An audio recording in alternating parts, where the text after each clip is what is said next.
the NutraSweet company, Monsanto, is putting out flyers in doctors' offices advertising NutraSweet, giving bonus coupons, and they also obstetricians office to encourage them. They sponsor the Diabetic Association's runs when they have these runs that they do to collect funds for the Diabetes Association. They give out free coupons. They donate huge sums of money. They get free advertising. All of this is done to promote people to use NutraSweet. Well, the people they're promoting to use it are the people at the greatest risk, the diabetic. And we've shown that NutraSweet actually throws them out of diabetic control. And I've had quite a few diabetics that would get them off NutraSweet, and they were just totally out of control for no amount of insulin. Nothing would get them straight till they got off the NutraSweet, and then their diabetes was straight. And there's a lot of diabetic type 2 patients that you can cure purely with diet, making it off all the medications. They're healthy. They don't develop the complications. They don't go blind. They don't lose their legs. They don't have strokes. And so the first of that is to get off NutraSweet. It's an extreme toxin. Chronic emotional stress makes you a lot worse. We know that emotional stress creates enormous amounts of free radicals, particularly in the brain. So if you're under enormous stress, at the time you're drinking drinking NutraSweet or MSG consumption, you're at very high risk of developing these diseases because the combination of the stress-producing free radicals and what's in your food producing free radicals is going to put you at high risk. Now, what is the most common theory of the formation of cancer? Free radicals. We know that when you feed animals glutamate, MSG, they produce enormous numbers of free radicals all over their body. And it lasts for a long time. They did an experiment where they fed animals MSG for the first 10 days of life, and then they measured the free radical generation 90 days later and found out it was still elevated 56%. Now, in a human, what that would mean, if you took a child that was fed them MSG for 10 days, when they were an adolescent, they would still have the effects of it. So it's a long-term effect that can occur. So it's important that you get people off of this as soon as possible. We know that, as we talked the other day about aging makes you worse. Well, free radicals, one of the things they do also, they damage all your blood vessels. So all the blood vessels that are feeding the brain become damaged over all these years, and they begin to close off. So you're more likely to have a stroke if you're consuming a lot of MSG. And then when you have the stroke, your stroke is going to be a lot larger, your neurological deficit is going to be a lot worse, and your recovery is going to be a lot worse, and the chance you'll die from it will be a lot higher. Same thing with a heart attack. If you're on MSG in your food, we're seeing more and more people that die from heart attacks that are consuming MSG. And it's because it throws the heart into an arrhythmia, that is an abnormal beating, that cannot be controlled even with medications. They end up in the emergency room. It's their first heart attack, and they die. And I don't know how many people I've seen that had their heart attack after they ate a meal out at a restaurant. And then after that, they develop arrhythmias. They can't control the arrhythmias, and they die in the emergency room from a heart attack. Survivable. So that's something else to think about. Exposure to toxic metals makes you much, much more vulnerable. Exposure to lead, exposure to mercury, exposure to arsenic, and most people, I wouldn't be around arsenic, but if you do any kind of building and you use preserved wood, they preserve a lot of it with arsenic, and its fumes can get into your lungs. Level can rise. You get it on your hands. If you don't wash them thoroughly, it'll transport into your system, and it stays there for years. So these ways you can increase your sensitivity to excitotoxicity. One that I'll mention that a lot of people ask me about is aluminum. Aluminum is an enormously powerful free radical generator. It causes your body to produce 3 times as many free radicals as not in the presence of aluminum. Most people are concerned about aluminum and roll-on deodorants or other things, but the real source of aluminum a lot of times is medicines. If you look at your antacids, most of your antacids are aluminum hydroxide gel. That is a very soluble form of aluminum. It's taken by the body. It inhibits the absorption of magnesium. It reduces brain magnesium levels. Remember, magnesium protects your brain. It increases the amount of aluminum in the brain, and inside of the brain, aluminum inhibits the enzyme that has to do with the formation of acetylcholine. And that's a transmitter. That's the one that allows you to remember and think and use your cognitive portion. So it inhibits that transmitter. It poisons the cell. It increases the free radical destruction inside of the cell. And if you look at all the degenerative brain diseases, including Lou Gehrig disease, all elevated aluminum levels. There's significant elevated aluminum levels in Alzheimer's disease in the brain, and in Parkinson's disease in that part of the brain, and in Lou Gehrig disease. So aluminum is very toxic and should be avoided. The other thing that people are not quite aware of is just how toxic pesticides are. We've heard a lot about pesticides over the years, and people use bug sprays in their house. About it, they think it's safe. Well, there's a lot of concern about organophosphate pesticides, and that's the most commonly used. It was assumed that what organophosphate pesticides do is they block an enzyme that has to do with the formation of acetylcholine in the muscle tissue, and that this is what kills the bug. Well, we know in humans in high doses organophosphate pesticides will do the same thing in humans. But what we've just learned out that there's another mechanism that occurs far below, where that doesn't inhibit that enzyme, but it's extremely toxic over a long period of time. You've heard of mad cow disease.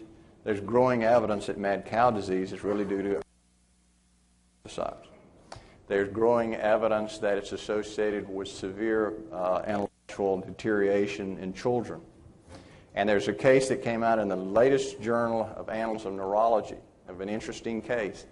5 people developed acute onset Parkinson's disease after spraying bug spray in their house. And there's one of the cases that was most startling was a lady who sprayed the bugs in her house for several days. She developed acute onset of Parkinson's disease. She was taken to the hospital, stayed there for about a month, and gradually started improving. So they thought they couldn't figure it out how you could just suddenly get a Parkinson's disease. So they sent her back home. As soon as she got back home, it came back again. They took her back out of the home, and they realized something in your house is causing you to develop severe Parkinson's disease. And they traced it down to the organophosphate pesticide. She ended up moving out of her house to another house, and she recovered fully. She decided she was tired of living somewhere else and wanted to go back home, so her family went and scrubbed the house meticulously. She moved back in and immediately developed Parkinson's disease. She moved back out. She recovered again. And so she decided later, well, I want some of my clothes. So she took some of her clothes from her house, and when she put the clothes on, she developed Parkinson's disease. So minute concentrations are causing profound disturbance in some people. Now, apparently, the people who are developing this Parkinson's disease in the face of organophosphate pesticide have some sort of problem, either metabolically, genetically, or whatever. They have a weakness that when they're exposed to these agents, they develop this disease. And so your termite man is using these things, your bug sprays, your wasp sprays, you're using all sorts of powerful agents to get rid of the weeds and make your yard look beautiful. All of that builds up in your house, and it stays there forever, as we've seen in this case. So that is a major cause of some of these disorders. And a lot of these pesticides, what they do is they make the body produce free radicals. Heard of paraquat? It produces the most free radicals ever known. That's how it kills. Electromagnetic pollution can also affect the nervous system and make you more sensitive to MSG. That's something that's sort of overlooked. For some reason, no one wants to look at that, and it's probably because of the enormous money power behind power companies. But there's recent evidence that shows that the power from a big transmission line can open the blood-brain barrier. And blood-brain barrier, then all this MSG from your blood can pour into your brain. So working in a high electronic produce electromagnetic pollution and increase your risk. Now, I want to talk a little bit about this silent brain lesion. We talked about the Chinese restaurant syndrome. Most of it you may have either such subtle effects from the consuming MSG that you don't really notice it. A lot of people that's been on this for a long time, processed food, eat out in restaurants a lot, they think that's how they're supposed to feel. And when you get them off of it, they cannot believe it. They say, I can't believe how much clearer I think. I can't believe how much better I feel. They've always thought that's how everybody feels. Everybody has trouble thinking. Everybody gets things the way I do. And what alerted me to it was seeing so many people that came to me that with a real concern developing Alzheimer's disease. 25 years old, you're not going to have Alzheimer's. Well, I can't remember anything. I have trouble thinking. And some of them even got disordered. Couldn't figure out how to get to their workplace or get home. And this is in 25-year-olds. I said, well, let's look at your diet. And, of course, they were eating enormous amounts of free radicals. And you clear it up, and then everything's better. How soon you get that out of the system. This can take many, many decades. And what we find with most of the degenerative brain diseases, Parkinson's, Alzheimer's, Lou Gehrig, or whatever, the disease started long before you developed any symptoms. You do not develop neurological disorders until you've lost about 80% of the cells. So what happens is decades before, 20 years before, these changes are taking place. Recent studies have shown with PET scanning, which is a way to scan the brain and actually watch it metabolize, is that the brain's energy begins to fail about a decade before the disease takes place, when the person still thinks everything's okay. And you see decreased metabolism in those parts of the brain that were shrinking. And then as they reach the end of that decade, about 80% of those cells are dead or dying. They begin to develop the symptoms of Alzheimer's disease. So when you're treating them, what you're trying to do is save that last 20% cells. But those cells aren't normal. They're sick. So you're trying to save 20% of sick cells. And that's very difficult to do. And they have so many things present in the brain. Iron levels, high aluminum levels, some mercury is increased in these disorders. We have all changes like beta amyloid plaques in the brain. All of these things are sources of toxins inside of the brain now. And so that's why treating Alzheimer's disease, these other degenerative diseases, is so difficult. Because you get them, they're already in. So the idea is to start before you ever get it. And it may be preventable or it may be reversible. Study with Alzheimer's patients is they were looking at people who had rheumatoid arthritis, and they noticed that there was a 6 to 12-fold lower incidence of Alzheimer's incidence in people who had rheumatoid arthritis than everybody else if you matched them for age and all other conditions. Now that was startling, a 6 to 12-fold difference.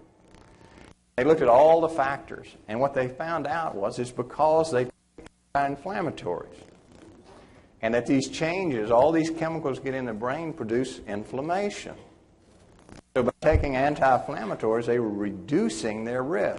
Could possibly either prevent Alzheimer's disease totally or reverse it if it had already started. They found out when you use the leprosy drug, dapsone, which is an anti-inflammatory, and a totally different disease, the same thing happened. They had very low incidence of Alzheimer's disease. Then they did a twin study to rule out that any genetic influence was involved. And in twins, the same thing happened. If one twin took anti-inflammatories and the other didn't, the one who took anti-inflammatories didn't develop Alzheimer's and the other one did. So that makes a lot of difference. Now, you have to remember the thing we're most exposed to in our environment that causes free radical generation is in our food, MSG, and NutraSweet, and L-cysteine.